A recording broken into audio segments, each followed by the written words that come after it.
Hello, everybody. This is Board Game Chats. I'm Myron. And I'm Chris. Hello, Myron. How are you today? I'm good, man. I'm good. I'm just trying to stay warm over here. It is a cold one out there. Yeah, it's like minus 33,000 degrees Celsius or something like that. It is. It's too cold for the doggie's paws today, actually. Ooh. Cut the dog walk much shorter than normal because he doesn't seem to know when he's cold. So actually, that's a good lead in to our guest today. Our guest is someone who I met online, and social media is this weird thing, right? Like, I mean, you talk to people that you've never met, and sometimes those interactions are short, and sometimes they're long, and sometimes they're really fantastic, and sometimes they're negative. This is one of those situations where I knew right away that I liked this person. Becky talked to me. I think, if I remember correctly, what it was is I was posting about how hard it was for me to find and adopt a dog during COVID times. And I think Becky reached out and we talked a little bit about dogs, and I shared how much my heart was breaking over the loss of my last dog, Zuzu, who we had for 16 years. Becky had a similar experience with her dog, and it was a really great conversation. Like, I really felt like I connected to Becky, and just instantly, you just click. And then shortly after that, I got a message from Becky with what I think was probably one of the nicest and sweetest things any stranger's ever done for me over social media before. She reached out with a lead or a tip on a dog that was traveling to Canada that I could adopt.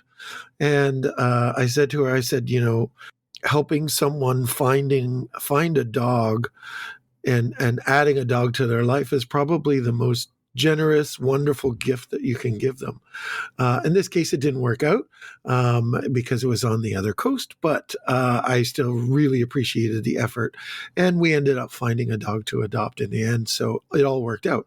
But that was sort of how Becky and I started chatting. What were you going to say, Myron? Yeah, I was going to say, it's amazing. It's amazing what right now, especially what's going on in the world, what a little empathy can do. And here we are today. Yeah. It's amazing. Yeah. And it was a pretty, I mean, I won't say it was a dark time, but it was a sad time. Like, losing my dog and struggling to get another dog into our lives was it was a lot of work and a lot of ups and downs and a lot of disappointment. And Becky was wonderful. And it was really nice to get to know her and to see that side of her.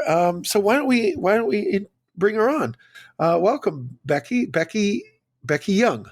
Yes. Welcome. Hi. I'm super, super excited. While we're on the topic of dogs, I think one of the things, one of the reasons why I was just like so compelled to help you was that I'm still hurting. Like, I can't replace my dog yet. She was so special to me, but I also understood that, like, if that's what you need in your life to feel full and whole, I think we were both in the same place, and I saw that you were healing differently, and I was like, maybe helping Chris heal will help me heal in a different way. So you got your dog. Was wonderful, and that other dog got a home too. So that is good to hear. Yeah, he or she was a cute little dog. Yeah, it was the kind of thing that I said, after our dog passed, it was, one of the saddest, hardest things that we'd gone through. And I just said, I need to have a dog in my life. I need to be outside. I need to be going for walks. Every room feels empty. I need a dog. And my wife was kind of like, I don't know if I can ever go through that again. I'm not sure I want to. And I was just like, nope. I need this like today. and it was relatively early after we had to put her down. She was 16 that we went looking, and it was surprising how hard it was to find and adopt a dog during COVID times. Everybody was looking for, that COVID dog to have, and the shelters and stuff were so overwhelmed with adoption requests that they weren't even getting back to people. And I imagine it's still the same now. But we have a new dog, Apollo, who's 3 years old, and he's a yellow lab, and he's fun. Cute. Now, is he a gamer though? Does he play board games? He definitely wants to. He gets a special treat every time we sit and play a game. So I think he likes the gaming that we do. We have these toys that we put treats in, and it's kind of like a puzzle for him. It takes him a while to get all the treats out, and he gets tired thinking of how to get them out. So it's kind of like he's playing with us. He's just on the floor. I was going to say, that sounds like a dog game. Is he treacherous to have around when you're playing games? Like a lab, I imagine they've got those tails that just, if your board's too close to the edge of the table, all your pieces are going to go flying. Yes, thankfully our table's high enough that he can't really get at anything at it. But if we were playing like on the coffee table, that would be a completely different. We couldn't play on the coffee table. Yeah. His tail is a small furry weapon. Yeah, I think one thing I've learned from looking at other people, watching other people's dogs, is like I think I'm a small person dog for life because they just cause fewer problems with table situations. Like I never had to worry about my dog knocking over a glass of wine, but I imagine for a lot of dog owners, that's like a thing they have to think about. So what kind of dog did you have again, Becky? I had a Boston Terrier named Sosa. They're nice. They're really nice. Yeah, they're great. They get really grouchy in their old age, which I kind of really liked about her. She had a bad attitude, and I enjoyed that. It's so difficult because they become such an integral part of your family and your life and your everyday. Losing a pet is one of the hardest things. I can imagine there's worse, but I don't want to go there. On that downer note, why don't you tell us about yourself? So this is Board Game Chats. We're going to be talking about board games, not so much about dogs. Becky, why don't you tell us about yourself? Right. Yeah. So I'm a Canadian. But I live in Seattle with my husband and my daughter. My daughter is 10. And by day, I'm a marketer. So I've been doing marketing for 15 years.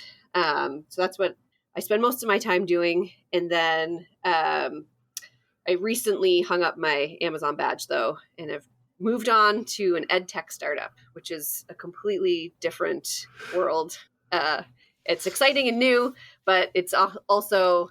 the creative energy is being used to do work, whereas at Amazon, I had a lot of that reserved for myself. What kind of startup is that? Okay. Yeah, EdTech, did you say? An EdTech, so it's a online tutoring, education technology. Educational technology. It's a company that. So fun fact, Becky. I actually my master's is in educational technology, like online learning and that stuff like that. So I'm trying my best and I go real deep. So I'm like, all right, well, what's the shot? Like, what does your company do? Like, what's the special thing? Like, what's the formula? We'll have to do a side chat after and nerd out on the EdTech chats. And I actually. Yeah, EdTech chats. It'll be really popular. And I do have I had my Bachelor of Ed, so 20-year-old Becky thought she was going to be a teacher. Little did she know where she would be today.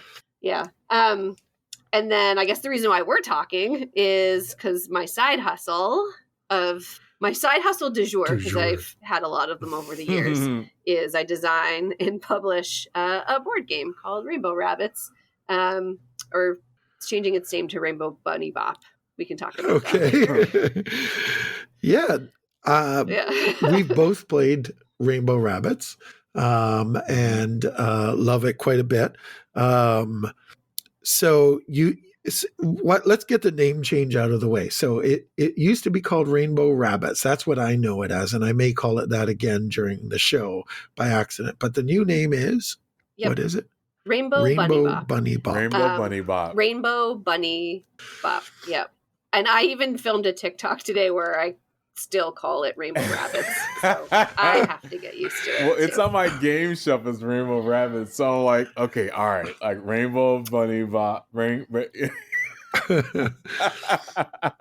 Yeah. So that was the community favorite. I did a poll, and that's what everyone liked the most. Very good. And why did you do the name change? We'll get into the game in a bit, but why the name change? Because, yeah. So when I started this whole journey, I didn't know that I would be here at this point, 4 years down the road. And I was just doing it sort of like as a fun hobby thing. So I didn't do any due diligence. I named it Rainbow Rabbits because I like alliteration and it's about colors and my daughter likes rabbits. And then I was just like off to the races. And my mentality for all of this has been like, I will cross that bridge when I get there. So like in my head, I was like, there's no reason for me to see if this already exists because it just didn't seem like a pressing matter. So I just like plugged along until I was ready to go up on Amazon.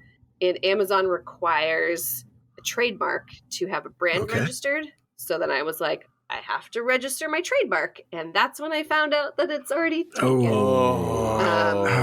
So, yeah. And you could argue that we're completely different.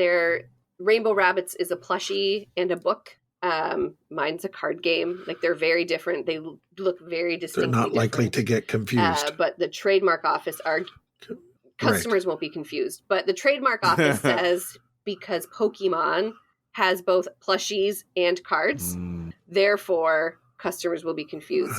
And I probably could have fought it, but I just don't have the pockets for that. Like it just doesn't seem like, and it cost me $1,500 just to get that stuff sorted. Wow. So like, and that was just like finding out that I can't have a trademark. So I thought it'd be easier at this stage of the game to just change the name and call it a day. Well, it's still a fun name. Yeah, that's a really fun name. Rainbow Bunny Bop. Yeah, it'll grow on me. Well, you've been working with it as Rainbow Rabbits for a long time, like you said, for 4 years now. So you're gonna revert back to that, I think, more than a few times over the next little while. Yeah, and I don't plan on changing my website or my social handles because I don't need to do that. I don't need to pay anyone to use those things. Right. So it's probably still going to stay a little confusing. Yeah. I don't know. That's the thing I'm going to cross later when I have to. That makes perfect sense. So why don't you explain how the game is played and what it's about? Yeah. It's a speed game, color sequencing. So everyone has their own little deck, and we're all racing to build rainbows as fast as we can. But it's chaos. Everyone's going at the same time, and you're just trying to be the first person to use all of your cards. It's a very, very fast game. I think 2 minutes tops, unless, it's 4 people who don't know the color order. But yeah, for most people, each game's like 2 minutes. Most people play multiple rounds until you get bored. And 6 and up is what it's got on the box. I've definitely played it with younger children. It just depends on the dexterity of holding cards for them. But my original average customer was 60 plus, like 60. Because I did a lot of local stuff, and I went to art and craft shows, and that's how I kind of talked about my game and showed my game. So like the target audience was older women. And they love it. Old women love Rainbow Rabbits. So Becky, I have to know, right? So like when playing Rainbow Rabbits or Rainbow Bunny Bop, right? It like, do people like, get into it and like throw elbows around? Like what's the injury? What do the injuries look like? Yes. Because I've witnessed. Well, definitely like hand slapping. So like if people are familiar with taco, cat, goat cheese pizza, like that level of hand injury. One of my neighbors took it on a train ride. Like one of those like long train rides is like an excursion, and someone hurt their wrist, like sprained their wrist playing it. So like, so people get aggressive. I can't play it sitting down. I have to stand, and I don't know why. See, that's how it starts. I just you're standing so you can get your elbows out. Yeah, yeah. Like, and you got to reach because if someone starts a rainbow closer to them, and you want to put an orange on top of it, you've got to go across the table. Like you can't do that sitting down. That's great. It's a bit of a full contact. A bit of a full contact game. Yeah. Yeah, maybe I should change the theme away from cute rabbits to boxing gloves or something more aggressive. So after you and I talked, you graciously sent me a copy, and we played it here. And we loved it, and we had a brief COVID-free, not right. COVID wasn't as bad in the summer. I'm not sure what the words are, but anyway, and we had some friends up. Yeah, an almost normal summer. That's what I'm looking for. We had an almost normal summer. We had a couple of family and friends come up, and we taught everybody the game that played it, and absolutely everybody loved it. My sister and her husband, we played it with them, and they loved it, and they immediately were talking about playing it with my niece, their daughter, who is 7, and their son, who is 5. And my niece is obsessed with all things rainbow, so much so that when they're at my house, we have a package of markers that come in all the colors of the rainbow, and they're all in order, from the colors of the rainbow. And my younger nephew would be drawing and coloring at the table, and then he'd go to put the marker back, and he couldn't remember in what order they had to go back. I mean, it's just a container to hold markers. So he would go and consult with his sister, my niece, Charlotte, and ask her, where does the blue go again? Does it go here or here? For every single color. And she would just so patiently tell him, or she would be like, no, you got this wrong, and then take them out and put them all back in again properly and put them in order. So we knew that she would love Rainbow Bunny Bop when they got it, and they do. They bought themselves a copy and absolutely loved it. And as far as I know, they still play it quite regularly. So that's absolutely loved it. And I think my nephew, who's 5, I'm pretty sure he plays too. I guess part of the problem with these sort of real-time games is the older, well, I guess if you're playing with 60 plus. See, I have this theory. I always think it would be fun to do a dexterity game tournament with seniors against young children. I don't know if toddlers is quite the right age. I was gonna say, you mean like Squid Game or something? Like, but I think Rainbow Bunny Bop would work really well too. Is like have seniors play against each other, and then the young children play against each other, and then the winner of each plays each other for the finals. I think that would work really well. There's something about the two age groups. I like that idea. And I think that's kind of why also the 6-year-olds were really into it, because it was something that they could play with their grandkids, and it was like an even playing field. And it's fun. It was like the first time that both, because when you're playing with the 20 and 30 somethings, both of those age groups kind of get, they get left in the dust. So this is like a game that actually levels the playing field, because 20-year-olds are not good at remembering the color order. It's like they forgot it completely. You were talking about how your niece is obsessed with the color order, and that's where the game came from. It was like, can I tell the story? Yeah, please go ahead. Yeah, I can tell the story. So I was at work, and someone had left blank cards at my desk, and I was like, who do these belong to? And no one would own up. And I challenged everyone at work. I divvied out the cards. I was like, we're all going home and we're making games. Everyone's going to come back tomorrow with a game. And I took that seriously. It was my own challenge though, so maybe that's why. So I got home and I sat at the table and I sat my husband down and my daughter down. And at the time I had a fake game at work called Cactus Balloon. So I was obsessed with, I was like, I'm going to make Cactus Balloon a card game. And I was sitting down and I had my head down and I was trying to figure out how to make the mechanics of it work. And I look up and my daughter, who's bored out of her skull, has arranged all of the crayons in color order. And I was like, oh my God, that's the game. The game isn't Cactus Balloon. The game is something with colors. And then I just started like, oh yeah, because you can do the order and that's probably harder than numbers. And I went and got construction paper and I started cutting it out. Dutch Blitz at the time was a game that I liked playing a lot. So I was like, maybe it could just be Dutch Blitz with colors, which it was at the beginning. So yeah, but it's like that, seeing my daughter just like organizing thing in the color order. And I couldn't do that at the time. Like if someone said, what's the color order? I wouldn't have known. Yeah. So that's really neat. That's so fun. Like so your daughter is co-designer. She's the inspiration. She technically gets all the credit, right? Like the inspiration, and the rabbits also came from her because at the time her and her friend had a fake YouTube channel called Bunnies for Life. So she has all these videos on her iPad where they're like and subscribe below, but like it's not attached to a YouTube channel, it's just their iPad. So anyway, that is adorable. Yes. Yeah, I have another 7-year-old girls and the rainbow. Yeah. Yeah, and the rainbow. Yeah, go ahead. Sorry. It's that age. Yeah. I have another niece who's doing videos like that too. It's like, don't forget to like and subscribe below. And it's like, you just sent this to me on Facebook, but okay. That's fun.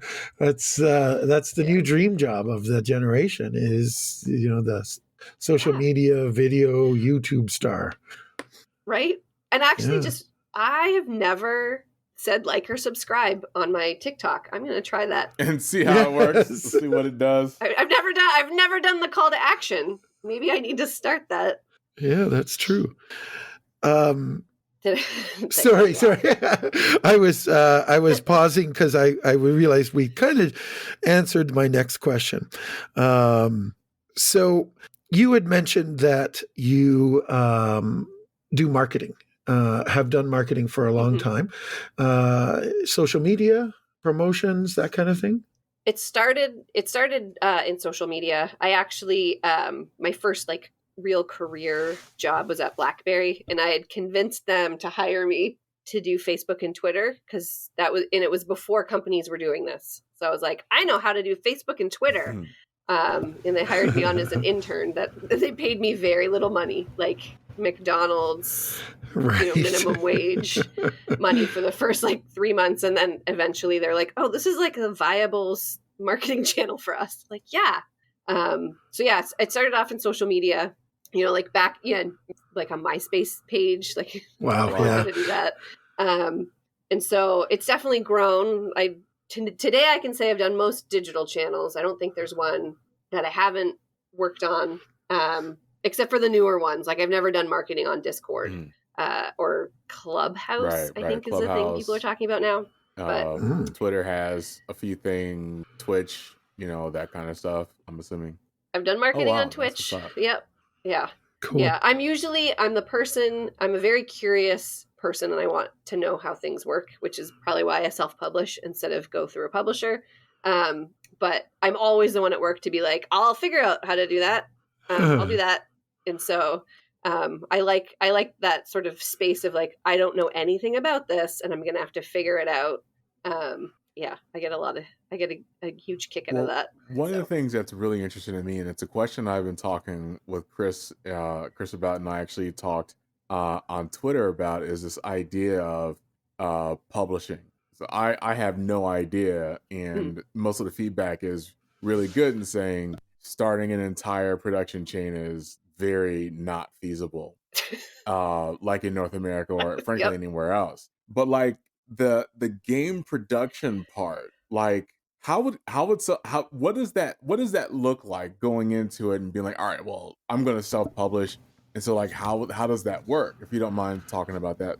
Yeah, good question. I can try my best. And then like, the caveat is mine's just a card game. So it is pretty simple. Like I don't think I would ever recommend someone to self-publish something with like meeples and a whole bunch of components. Like I don't think you're ever going to self-publish a war game, or because that's just, I think that's a lot to figure out on your own. But I think Well, all I know is what I did. So my first step was, once I got like my prototype that I had brought to work that was like stickers on cards. Once I felt good about that, I just Googled and I found Game Crafter. And I was like, well, this seems like low effort. Like I just have to upload my files. And then if I want to buy it, they'll send it to me. So I started off there, and I did that for the first 500 copies of the game. Wow. Awesome. I didn't make any money. Yeah, I made $0, but I also didn't invest a lot of money. So it was kind of a good way to just sort of like dip my toe and be like, do people even like this? Right. Is this something that I can sell? It helped me go through the motions of getting stuff up on Amazon without having to do a big investment. So then like I kind of got my feet wet with like, what do bleed marks look like? And like all the stuff about like, how do you design the outside of a box? Like I have no idea. And they give you these templates. So it was kind of like a good like training wheels version of learning about the manufacturing process. And then when I felt like, yes, I'm going to do this, I'm going to invest actual money and try to, print overseas, then it was getting just a lot of requests of proposals. RFPs. What is that called? Yeah. Anyway.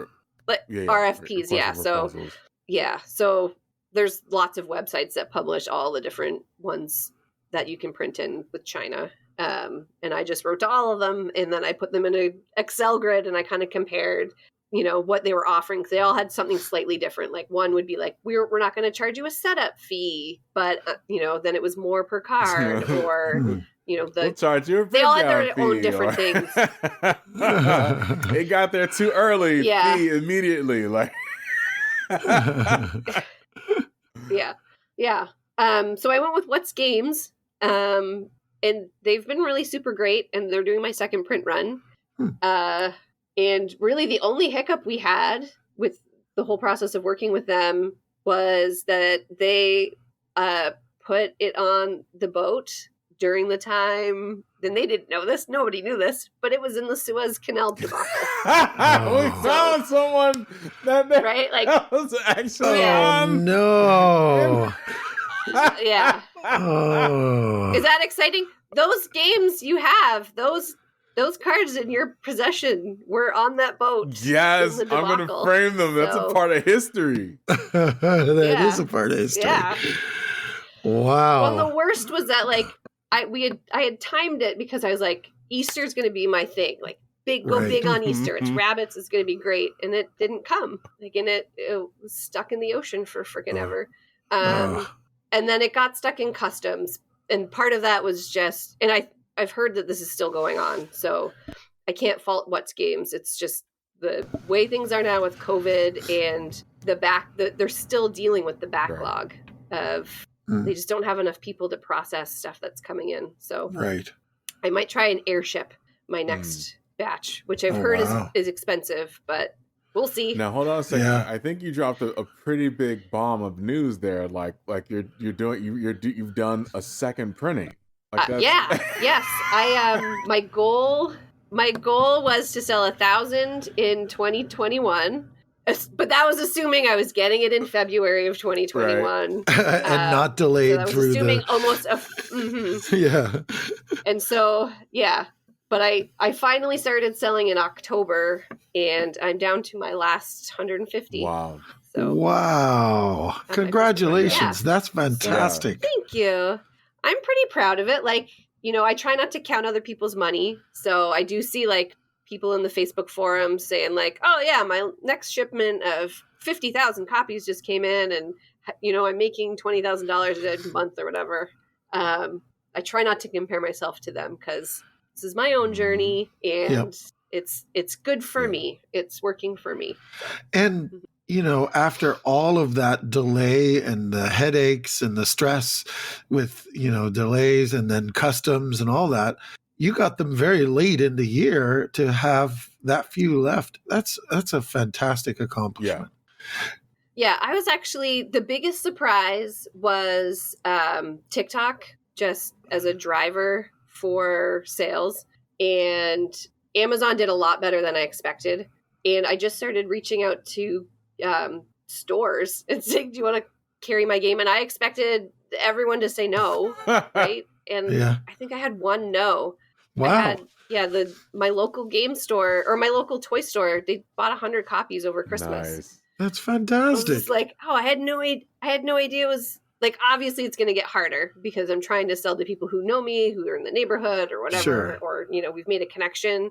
So they're more willing to take a gamble on me. But so far, yeah. So my goal coming up is to get in 50 stores in 2022. That's my goal. Nice. Fantastic. Yeah. Well, that is really exciting. I love that story. I think that, I thought it was going to have a little bit of a sadder ending there because you said you didn't really get your games until October.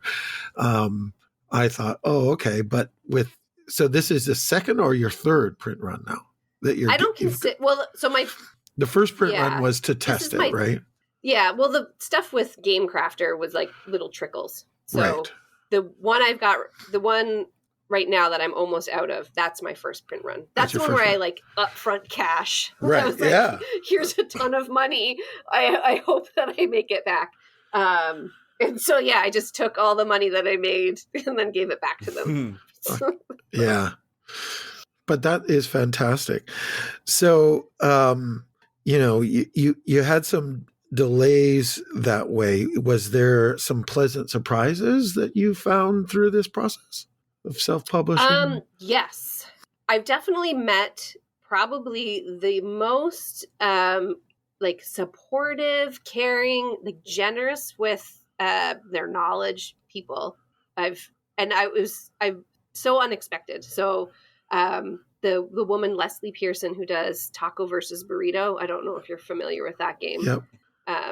I talked with her early on before I made my first print run, and she was like, you can do it on Amazon. Just do it on Amazon. She's like, I'll tell you what I've done. She looked at my page. She gave me advice.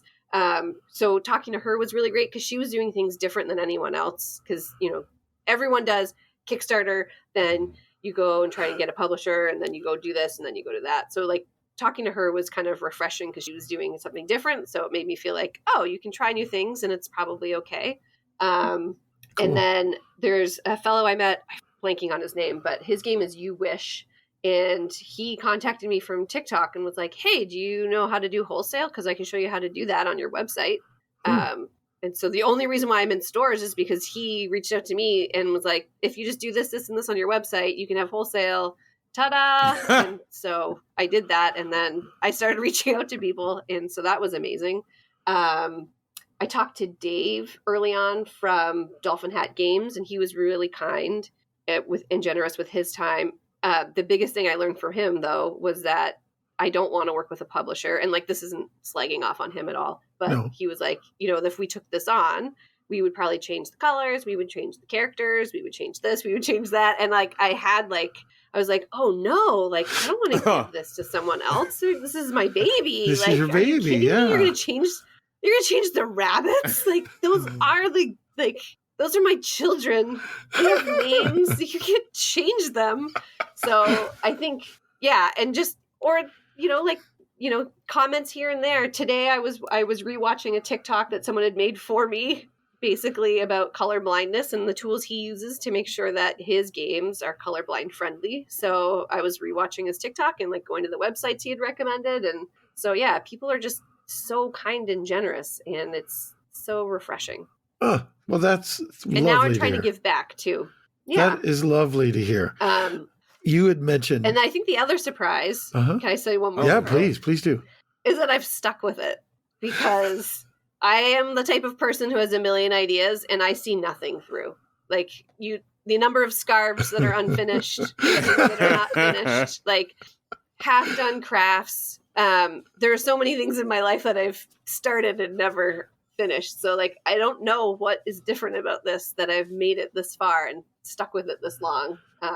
So it's rewarding. You're seeing the board game community. Yeah. You're seeing it grow. You're seeing, the small idea that you had grow into something larger, and it's getting feedback, and you're getting sales, and people are getting interested in it. That's wonderful. Yeah. And I do get the hugest serotonin hit when I see people playing the game and having fun. I will be crushed the first time I see someone play the game and be like, this is stupid and I hate it. I will take that so to heart. Yeah. But yeah, like I love playing the game with other people. That's great. Maybe that's why. Yeah. So it leads me to my next question. I know you're on TikTok. I follow you on TikTok, and that may have been how I was introduced to you and Rainbow Rabbits originally. Although I can't quite remember how we first met or what made the connection that got us started talking about dogs. But I know your TikToks are really, really, really good. Like obviously you have a good background in social media and promotion, and your videos on TikTok are engaging. They are thoughtful and interesting. They're funny. They provide real insight into the process that you've had, and some of the troubles and the successes that you've had along the way. And like you said, you even went so far as to ask people for voting on what the new game name should be and all that. It's really, really, really good. So besides TikTok, what other things are you doing to promote your game? So you've designed the game yourself. You're self-publishing the game. You have done the artwork yourself, you said? Yep. Okay, we'll have to come back to that. I do it all. Yeah, you did it all. And now you're promoting the game as well. So what kinds of things have you done to promote it, and how does that work? How does it work for you? Yeah. So I guess when I started, I guess the in-person events are a big thing. And like I don't mean like going to conventions. I mean like the farmer's market or the local right. like neighborhood garage sale. I'll put out a table. If we've got a pride event going on in my street, I put out a table. Awesome. And then early on I also, and this was pre-COVID when, people could go to restaurants and there was games you could play. Every restaurant up and down the strip where I live had the game on their shelf. Oh, wow. And they got a lot of love. Like you could, they were missing cards. And so I did a lot of just kind of like grassrootsy stuff just in my neighborhood. And I'll still keep doing that because I just enjoy doing that. Amazon has an amazing way of sort of getting organic traction. So having the game just on Amazon, if you show up on other people's games. So like someone might be searching for taco cat goat cheese pizza, like a grandma looking for something for their kid. Guess what shows up underneath? Rainbow Rabbits. Wow. So, and that like, you don't have to really pay for that. It just sort of like, it's like, if you bought this, you bought this. So yeah, Amazon's kind of been a really good thing for organic. I also do Amazon ads a little bit, but not a lot.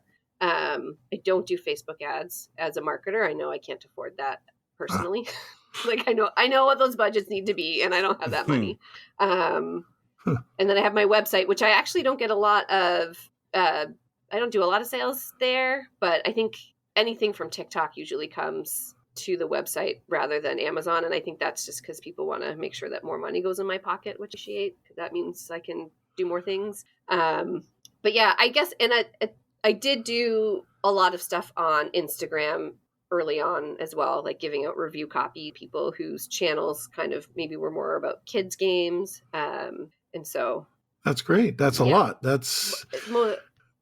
Yeah. But I am a marketer. So like, yeah, that's a lot of balls that you're juggling when you're, promoting it. So that's great.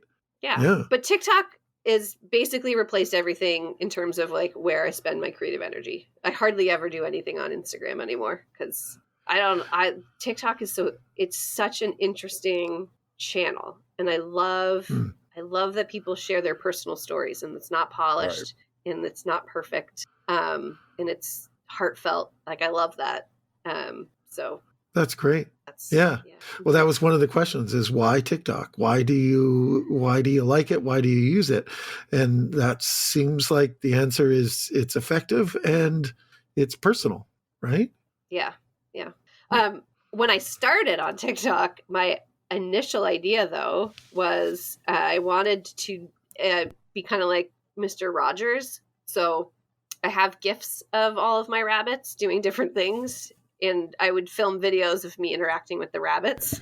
And like that was my idea. Like that this channel is going to be me having these interactions with my little buddies. And it just I think the shift came when like the debacles were happening and I just had to vent. And I was like, oh my God, this is very therapeutic just to tell people what I'm feeling. And so I have made the shift. I do not do things with the rabbits as much anymore. But that's great. Maybe I'll start to bring it back. Yeah. Yeah. That sounds like something that we need to see again. So you've done the art for the game. Are you an artist? Do you have training in art and design? No.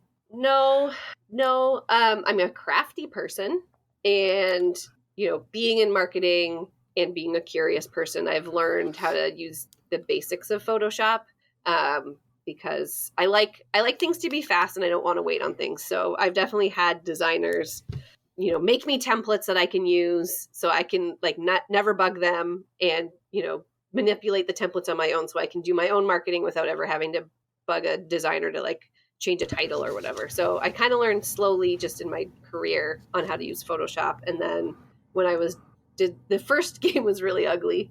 My mom loves it, but it was really just ovals with really bad faces. And when I got a lot of feedback on the Game Crafter that it looked like really poorly drawn rabbits, I was like, okay, fine. And then I just went to YouTube and, tried to find the words to describe what I was trying to do. How to squish a shape. And then I would watch videos on how to squish a shape. And I was like, that's how you make it not be an oval. So yeah, it's a lot of that. And my daughter's an artist. I know she's only 10, but she's an incredible artist, and she takes art lessons. So she's kind of been teaching me a little bit as well of how to do stuff. So that's been super helpful. But yeah, self-taught. That's awesome. Crafter. That's awesome.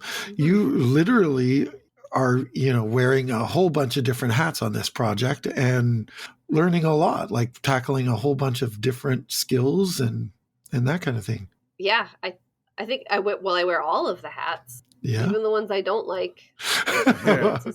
What hats don't you like? Is there a process? Finance part, yes. Business stuff. Yeah. I have to figure out taxes, and I don't want to do that. Oh.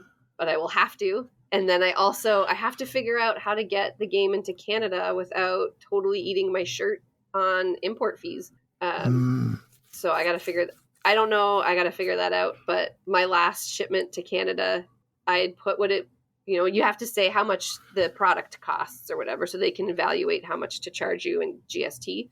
Right. And whoever the broker was decided that even though I'd put $15, which you can verify by looking at a website, they valued the games at $50 each. And so I paid GST on $50. What? Which meant that I made negative money. Oh my God. How is so that I got to figure that stuff out. How is that even legal? I don't know what the term is. Wow. That seems very arbitrary. Yeah. And I know maybe if you have listeners who know how to do this, they can contact me. There we go. Yes. Because I haven't found anyone who can help me with this. Usually the Facebook forums are a pretty good place. No one has an answer for me. So all right, this might be a thing that I'm forging on my own. So reach out to Becky Young at rainbowrabbits.com. Is that your website? Mm-hmm. Yep. And if you have any information or assistant or tips or hacks to import card games from the U.S. into Canada, that would be helpful. Because if we can figure that out, those 150 games that are here can go directly to Canada. The only reason why they're not there right now is because I'm I don't want to just pay money $50 for to send them to Canada. Yeah. So that doesn't seem fair. It doesn't seem fair. No. So with the back to the marketing, that's what fascinates me. I think about your experience is how much you've done and how well you've done with it. Do you have a sense of where your sales are coming from for the most part? Like you said, TikTok, they tend to go to the website. Amazon comes from organic searches. What is your sales primarily coming from? So Amazon's the biggest for sure. Okay. And then in-person events have been sort of the second biggest. Great. And that's, like you said, coffee houses and farmers markets and little events. And the other hat I wear is an events planner for I run a neighborhood game expo, so twice a year. So that's another place where I sell my game. And I literally invented it, as a way to help other, indie first-time creators like me have an opportunity to talk about their games, but also because I needed a venue to sell my game. So fantastic. What is that called? An opportunity, and I get to sell my game. It's called the Finney Ridge Tabletop Game Expo. Finney Ridge Tabletop in Seattle. Say it again. Game Expo. Game Expo. Finney Ridge Tabletop Game Expo. Excellent. Yeah. And what is the event? Like, how is it just for game designers, I guess? Yeah. So if you have a game you want to show to the Finney Ridge community, and the community center here is like a very popular place. Gets a lot of foot traffic. If an event is happening there, chances are, people in the neighborhood will come out and check it out, especially if it's free, which it is. So yeah, it's just an opportunity to practice your pitch. So everyone gets a table and they can set up their games and demo their games, play their games, share their games, sell it. If they're doing a Kickstarter, collect names. So that's excellent. That's something you started. Yeah. Wow. Yep. Yeah. And partially, like, there's lots of game events here. Like, we've got a PAX, and there's another big one that's in Seattle. I forget the name. Mm-hmm. But like, you got to pay money to go to those. Like, and when you're starting out, I don't have money to drop on going to Gen Con. Like, I don't have that kind of budget. So how can I get that experience for myself and for other people like me without having to drop all that money? And then we've got our pitch honed for when we're ready to do that. Right. Another way to just dip your toe. Yeah. So what is that like, that experience? It's you're teaching your game to people who are strangers, who maybe are gamers, maybe are not. I mean, if they're in a coffee shop or a farmer's market, they're not expecting someone there to teach them a game, so they may not even like games. What's that been like? Right. Yeah. Yeah. I've had one lady at one of the garage sale ones that I did. And if you played the game with me and you won, you could get something free from my garage sale.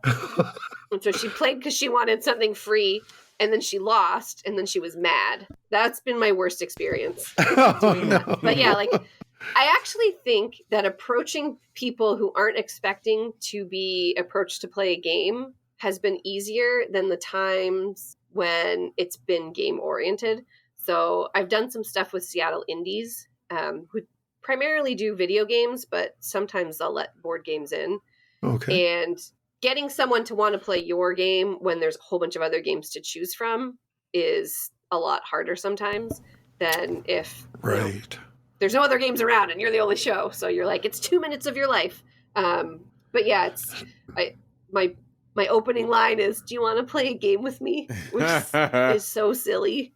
And then depending on their facial reaction, which is either like, sure, like that one's fine.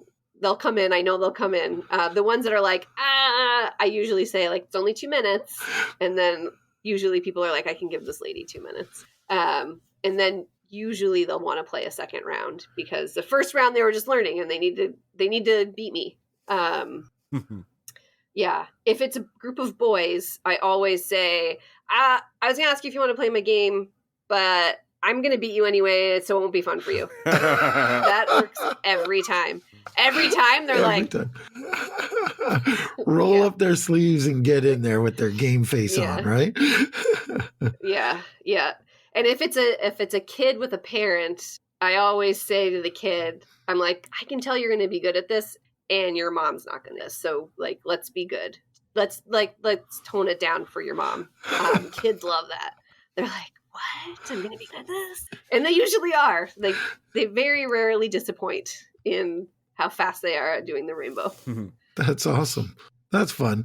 Have you, it sounds like all of your experiences have been positive. Like you haven't had anybody kind of grumble at you or say, it's a kid's game or anything like that. Yeah. I get a lot more like anonymous online kind of like, I don't know have you heard of the Pitch Project? Yes. Sen and Jay put that on. Yes. Yeah. Yeah. Sen from Lum and Jay Cormier are two Canadian designers who put on the Pitch project. Wait, are you related? No relation. No, that's a very common question that I get. I'm a big fan of both Sen and Jay, and we share a last name. But they are wonderful people. They both put a lot of time into building the community and helping out other designers. And Pitch Project is a project that they put together to help new designers develop their pitch and their sell sheets and then pitch them to publishers. And it was very successful. It was, but they closed, which was sad because there was a ton of games there. But yeah, the feedback from the judges on my sell sheet was that the game was uninteresting. No one would play it. It's just derivative. It's not going to fly. So I have had that feedback, but it's only ever like people who haven't played it. You know what I mean? Like, so if I tell you about it, people are, but if I play it with you, people are like, oh yeah, so that's the struggle, is how do I communicate that sort of like, how do I communicate that feeling you get when you play the game to people without them playing the game? And I haven't cracked that nut. That's a difficult. Probably the worst one I ever had was someone from a playtest organization. And instead of wanting to learn the game and play it with me, because, I usually like the first round, I'm like, I'll explain it while we go because that'll be easier. And he wanted to nitpick as I was explaining the rules instead of just getting into the gameplay. And I was like, I just want to play it with you. Yeah, I don't want your feedback. Yeah. Yeah. And like, it's not that I'm allergic to feedback. Feedback's a gift. But it just like, he had taken the stance of like, I think that I need to give this person feedback regardless of if they need it. And so I hate when I get that, when people give feedback just for the sake of it, rather than like, is it really required? Is this really going to make it better? Or is it just like, you feel like you need to have an opinion? Right. Sussing that out has figuring out like who to listen to and who to not has been an interesting challenge. So it hasn't been all roses, but I think hindsight, I always have a glowier view of how things have gone. Oh, that's good. I think that's one of the harder things with game design, right? And I guess maybe it's publishing rather than game design, but figuring out who your game is for, what your market is. And, I would say Rainbow Rabbits at first looks like a game for very young children. And, if you read the rules, it's kind of like, oh, this is really a simple game. And that can turn off maybe some more experienced hobby gamists. But I think if you give the game a try, you see that all of those things are part of its charm and part of what makes it work so well for the right group, right? I mean, it's a fun family game that takes just moments to play, and you will end up playing it, 5-6 times in a row because it is so short, it is so easy to learn, and everyone in the family can get involved, in turns or whatever. Yeah. I do. I have, so my next focus is to make a version of it though that has more appeal to that like 18 to 40-year-old range, like people without kids. Because I've been given the feedback about like, oh, it looks like it's for kids. A lot of people are like, oh, it looks like it's just for girls. I live in Seattle. Boys don't care about if something's pink or not. I don't know what the rest of America looks like, but that has never turned boys off from wanting to play this game. But I definitely kind of ignored the feedback about it not having mass appeal, because when I play with people, they love it.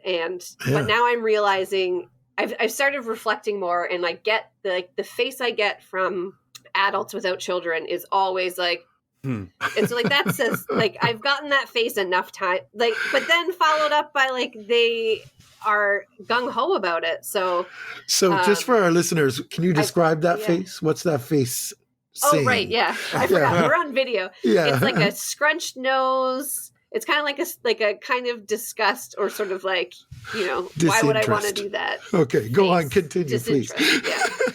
Yeah. That I had like my final, like, okay, you know what, Becky, like, get rid of your ego. You can do another version that has more appeal to the adult audience. And the reason like I made that switch was I went to a Seattle Indies event. I had my table, and a group of like 20-year-olds came over and I showed them the game. They didn't want to play. And then I was like, it's just 2 minutes of your life. So they're like, fine. And they played the game. And then they were like, oh my God.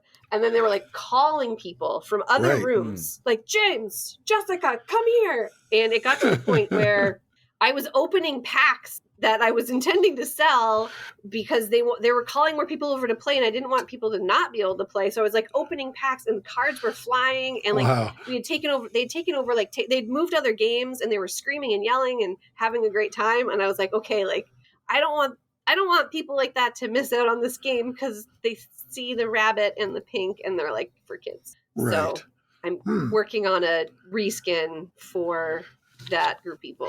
Very interesting. That sounds great. I'm someone who likes family games, lighter games, and I have my niece and my nephew who I'm always on the hunt for games. My goal is to turn them into hardcore gamers, and it's working. And so when I saw it, I was not turned off. I was turned on. I was like, this looks good. It looks interesting. And, the fact that it was easy to teach and easy to play and exciting and real time, I think that's got to be a draw. I mean, I guess no game is for everybody, but I like those kinds of games. Right. The short ones, short, sweet. There aren't a lot of rules before you're actually playing. Yeah. Yeah. Well, and that's like me to a T. Like, if the rules take 2 hours, like I tune out.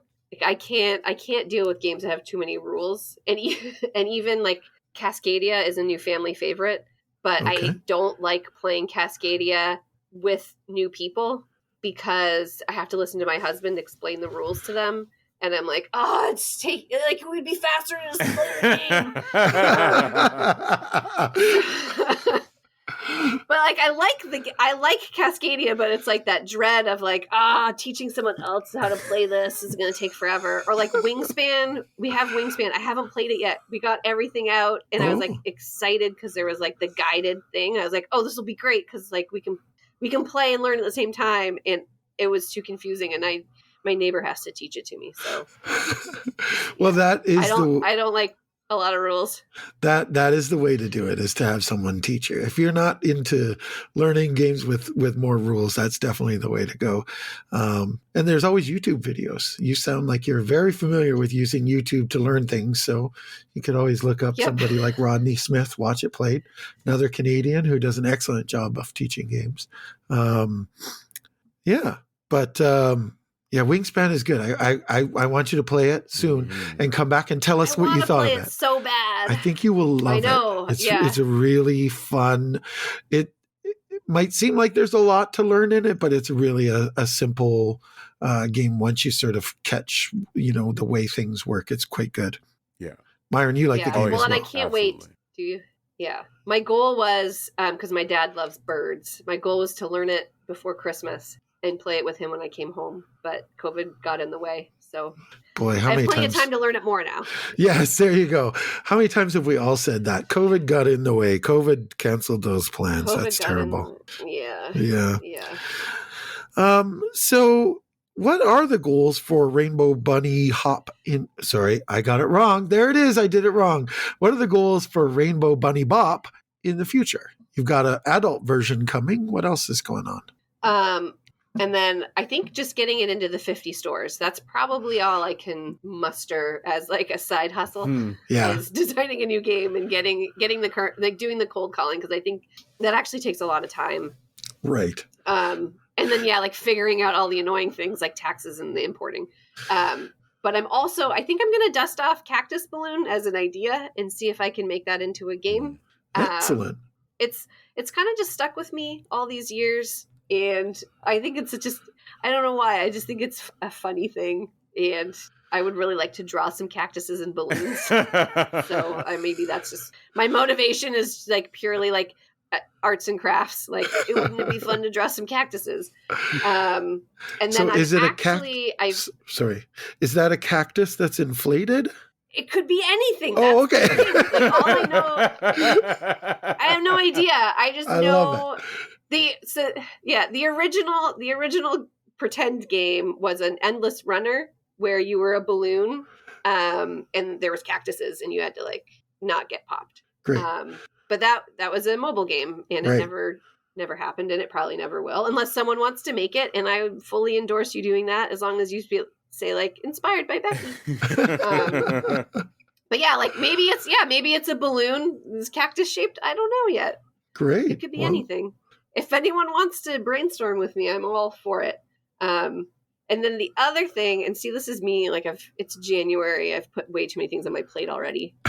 But there's a game I love that I think would do really well as a reskin and sold in breweries. So I've kind of soft pitched it to him, and I want to figure out, like, is that something where I just pay him a license to use this mechanic, or I give, some kind on the box, like reskin from this game, or if he wants to be involved. So I think that one I'm really excited about as well. Mm-hmm. That's very interesting. So those are my goals. I got a lot going on. And then obviously just doing the TikToks, because I have a lot of fun doing those. Well, that's good. I look forward to seeing even half of that will be a full year for you. And that'll be very exciting to see. Yeah. And my game events. And your game events, right. You're going to be continuing to promote Rainbow Bunny Bop. And that's one's, I love the name. I'm just stuck on Rainbow Rabbits. I can't get that one out of my head. We'll get there. We'll all get there. Rainbow Bunny Bop. So where can people find Rainbow Bunny Bop? Where can they get a copy? We've said some of them. You can get it on Amazon. Yeah. Well, so the website is rainbowrabbits.com. Okay. And it'll always be that, even though I changed the name. So rainbowrabbits.com will work. And then there are links to Amazon from there. That's probably the easiest. Or on Amazon, if you search for Rainbow Rabbits game, it usually comes up. It's not available in Canada right now, though. Just the US. So that's Amazon.com and RainbowRabbitsCards.com or just RainbowRabbits.com? Just RainbowRabbits.com. RainbowRabbits.com. Yeah. Great. Yeah. And then all of the social medias, besides Twitter, because I don't want to do, is Rainbow Rabbits Cards. Okay. Well, that was my next question is where can people reach out to you? So not Twitter, you said. You're not on Twitter. Mm-mm. Instagram, TikTok. I don't have time for that. Yeah. I can understand that. I can understand that. It's a beast unto itself. Yes. Yeah. And if you are the type of person that likes to put animated GIFs in things, so like on your Instagram posts or whatever, if you use the hashtag #RRCards, my little GIFs will show up. So if you need like a rabbit who's like, waving with his ear or eating a piece of cake, playing the guitar. No way. I got them all. That's awesome. So you use the hashtag 27 million. Yeah. 27 million? Oh. What? 27 million views on Giphy. Wow. Really? Of the little rabbits. That's incredible. So using the hashtag RRCards on what medium? I think if you go to this, ad sticker in Instagram or ad sticker on TikTok or on Facebook, you know how they give you those options? And you type in that search box. Hashtag RRCards. Yep. Cool. I will definitely look for that. I can't wait. I didn't know anything about this. I'm going to have to do some research and do some learning. Thank you. Yeah. Maybe you don't need the hashtag. Maybe you just need to write RRCards. Okay. But either way. Yeah. All right. I know that's like my secret thing. And if you like merch, there's also like tons of shirts you can buy on Amazon. Yeah, we didn't even talk about your merch. I know you've got shirts. I like you got to help me with this because my knowledge of the rainbow colors in their order is not very good. Do you even ROYGIBV?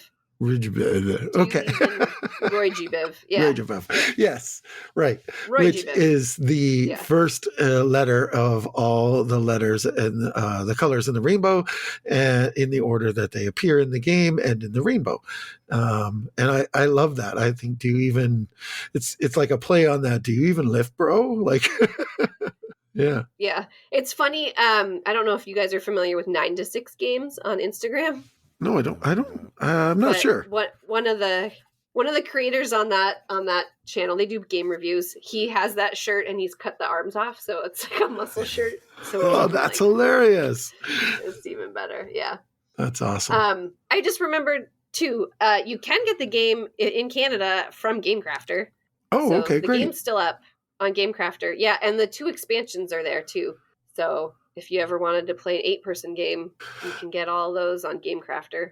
Awesome. And that's gamecrafter.com. Yeah. I think. Yeah. But they ship everywhere. So I think if you just search Rainbow Rabbits, it'll come up. Excellent. I think that's where my sister made her purchase from. Maybe. I think so, yeah.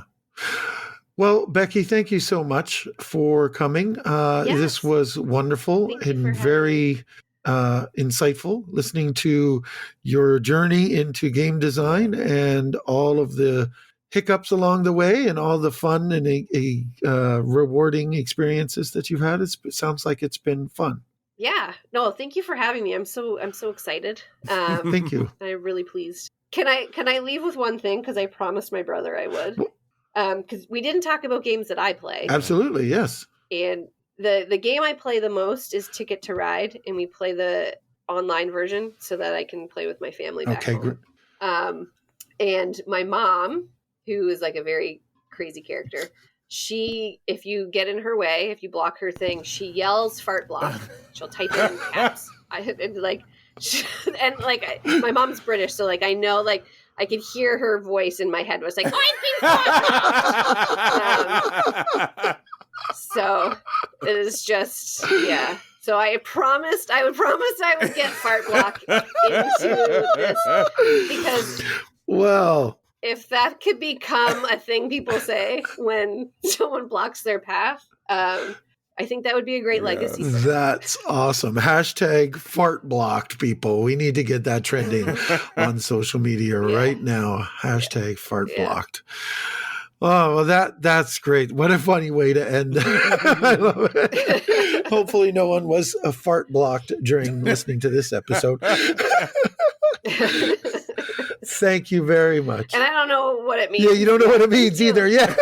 The meaning's understood. You've blocked me on Ticket to Ride and other games similar to that.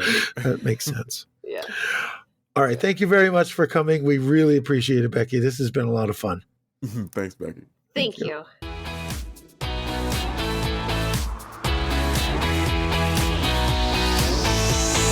Thanks for listening to Board Game Chats with Chris and Myron.